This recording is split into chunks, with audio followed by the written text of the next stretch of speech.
guys, Beth Helmstetter here. Haven't done a video in a minute, but I thought I'd let you know what's been on my mind lately. I thought I'd talk a little bit today about what it means to an event designer when we say event design. And I'm speaking for myself, but I think most of us out there are like this. When we're talking about event design, of course we love beautiful events and we're talking about the aesthetic and all of those good things, but also, at least for me, I'm talking about the guest experience design. So when we're working with our clients, very often we're talking about things like, what are the invitations going to look like? What about the textiles? How are the flowers going to look? What can we do with the lighting to make it more creative and unique? But the whole time we're actually doing that, behind the scenes, we're talking through the things that will create an environment that will actually allow your guests to enjoy all of those decisions. So we're thinking about things like, okay, is the website easy to use? Do they have all the information they need to get to the wedding on time, to get to the destination easily, all of those good things. We're thinking about, was the save the date on brand?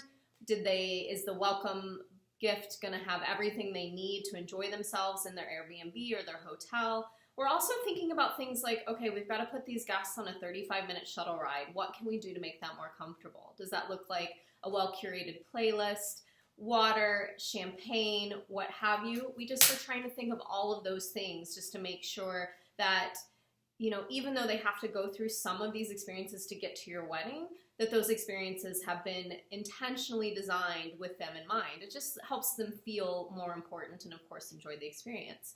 Other touch points that we think through when we're talking about guest experience design, it's going to be things like, are there enough servers to make sure they're getting their food timely?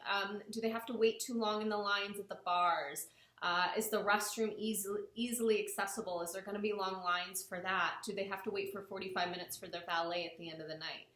Each one of these elements, though they might seem like not that big a deal, collectively they take away from guests being able to enjoy your wedding as a whole. So if I'm sitting at a dinner table and I just cannot get the server to refill my wine for the life of me, or better yet, I'm freezing and I wonder why there's not enough heat, or gosh, I forgot a pashmina.